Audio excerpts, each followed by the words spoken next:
வளைகுடாவில் பிப்ரவரி 28ஆம் தேதி ஈரான் மீது அமெரிக்க இஸ்ரேல் நடத்திய தாக்குதலில் முதல் நாளிலேயே ஈரானின் உச்ச தலைவர் அலி காமேனி மற்றும் அவரது குடும்பத்தை சேர்ந்த சிலரும் கொல்லப்பட்டனர். இதனைத் தொடர்ந்து பதிலடியாக ஈரான் அதிரடி தாக்குதலை தொடங்கியது. இவ்வாறு போர் தீவிரமடைந்து நீடித்ததால் உச்ச தலைவரின் இறுதி சடங்குகள் பலமுறை ஒத்திவைக்கப்பட்டது. இந்த நிலையில் அயதுல்லா அலி காமேனியின் இறுதி சடங்கு நிகழ்வுகள் ஜூலை 4ஆம் தேதி தொடங்கியது.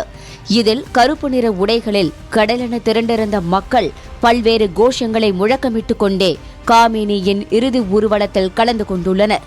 இந்த ஊர்வலம் புனித நகரமான கோம் வழியாக சென்று இறுதியாக மஷத் நகரில் ஜூலை 9ஆம் தேதி நல்லடக்கம் செய்யப்படுவார் என்று அறிவிக்கப்பட்டுள்ளது. இந்த இறுதி சடங்கு நிகழ்வில் பங்கேற்ற ஈரானிய தீவிர ஆதரவாளர்கள் மற்றும் இஸ்லாமிய புரட்சிகர காவல்படை பிரிவினர் அமெரிக்க அதிபர் டொனால்டு டிரம்பை குறிவைத்து பழிவாங்க போவதாக பகிரங்கமாக முழக்கமிட்டுள்ளனர்.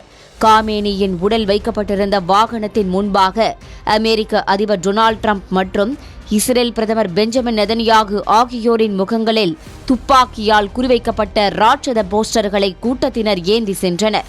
அதில் ஆங்கிலத்தில் டிரம்பை கொல்லுங்கள், $100 மில்லியன் ஈரானிய பரிசு தொகை என்று எழுதப்பட்டிருந்ததுடன் டிரம்பின் உருவ பொம்மையை தூக்கிலிட்டும் அவரது போஸ்டர்கள் மீது கற்களை வீசி எறிந்தும் தங்களின் கடுமையான கோபத்தை வெளிப்படுத்தினர்.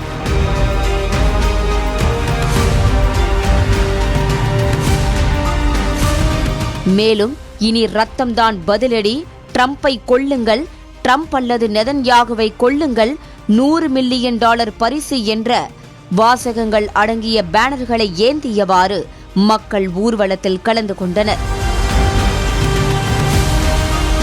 இந்நிலையில் ஈரானின் புனித நகரமான கோமில் டிரம்புக்கு $100 மில்லியன் வெகுமதி என்று அறிவிக்கும் ஒரு பிரம்மாண்டமான பேனர் அமைக்கப்பட்டுள்ளது. இறுதி சடங்குகளுக்காக அவரது உடல் கோம் நகருக்கு கொண்டு வரப்பட்ட போது இந்த பதாகை அங்கு வைக்கப்பட்டது. இது அனைவரின் கவனத்தையும் ஈர்த்தது. இந்த பதாகையை அமைத்தது யார் என்பது குறித்தோ அல்லது இது அரசின் அதிகாரப்பூர்வ நிலைப்பாட்டை பிரதிபலிக்கிறதா என்பது குறித்தோ ஈரான் அதிகாரிகள் உடனடியாக எந்த கருத்தையும் தெரிவிக்கவில்லை.